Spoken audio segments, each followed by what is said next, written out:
So, today I just want to talk to you a bit about the use of, how do we conduct a virtual session or facilitate a session more effectively, because that is very critical, in ensuring that the trust we build, right, is not lost. So, for example, right, how many of you have ever, right, met up someone on a virtual setting, right, where this person seemed to have just woken up from bed?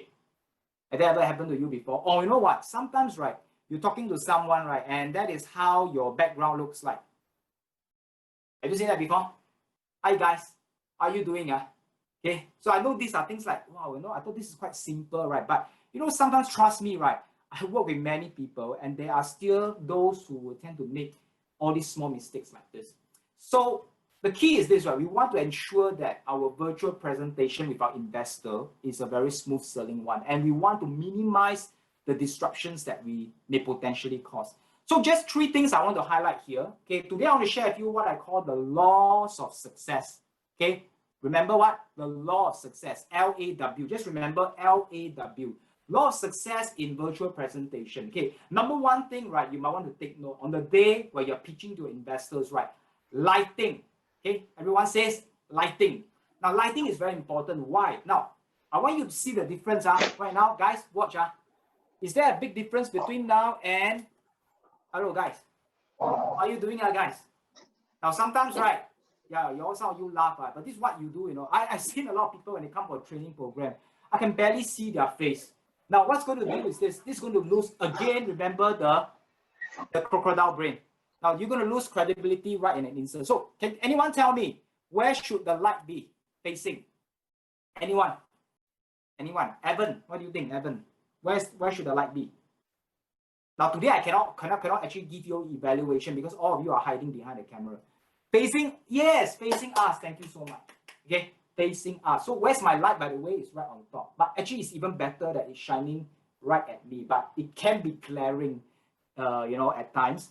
By the way, right, I used to do a lot of singing performance. I like to take part in those contests. I can tell you, what? If you ever performed, right, on a stage before, how many of you ever performed before? You realize something very interesting, When you're performing, right, you can barely see your audience. People ask me, Yeah, because the light is so bright that the audience can see me clearly, but I can't see the audience. Okay, so the same thing happens, right, when you're doing virtual presentation. The key is never have your back facing the light. So that is the no, okay, because it's going to make you very, very dark. Okay, so first thing is the lighting. Number 2 is, I missed the 990 already, okay. Number 2 is, very important, guys. This one you must really get it. Okay. So often, right, I see many people, right, missing out on this because, right, they don't realize how powerful this is. It's this thing called what? Order tree. Now, minimize the sound distractions that you can possibly cause to your investor. Now, why?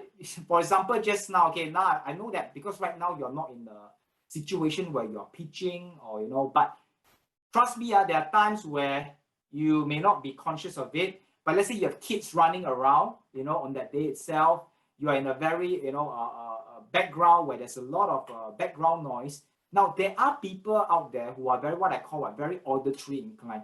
Auditory inclined, that means, right, they are very easily distracted by the sounds that they hear. Now, you may not be one of them, but there are investors who might be one of them. So in other words, right, even if you're not distracted, but that can cause distraction to them. So important thing is ensure that you are at a very quiet place when you're making your pitch, your presentation. Now, third point, I just want to leave you, this is the most important part here, is how do you use the webcam? All right, now this one's the last part, okay? So how do you use the webcam? Now, most people when they talk, right, now, guys, can you feel the difference, right? Let's say right now, I move a bit back, right? Do you feel a difference? I become much smaller, right? So you realize that the power, there's a difference in the energy that can create in the room. So can anyone tell me, right, what is the ideal, how much space should you take up in the webcam? Anyone? The screen. How much space? Anyone can tell me, how much? 60%, because you'll be having your only a front part within the camera.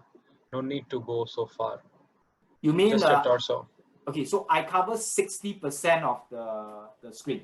Are you saying that? Yeah. Okay, so 60% is about like this, Oh no. Okay, sorry. Yeah. okay. Less than, yeah. So actually, right, there's this rule of thumb, okay, it's about 1/3. Okay, just remember 1/3. So can you see me right now? I'm about 1/3. Okay, maybe slightly less or slightly more. It's about this. Because this is just nice. Okay, you can stand at one corner, it's okay, but the key is about 1/3 of the screen. So that will make you very presentable. Then if you need to, right, it will feel very professional because I know that many of you have your own business, right? Now, you might want to come up with a banner that will make you look more professional. Guys, do you know where to get my banner at the back? Anyone knows how to get that? Very easy, You go to Canva, Canva. Okay, there are a lot of free templates you can find there.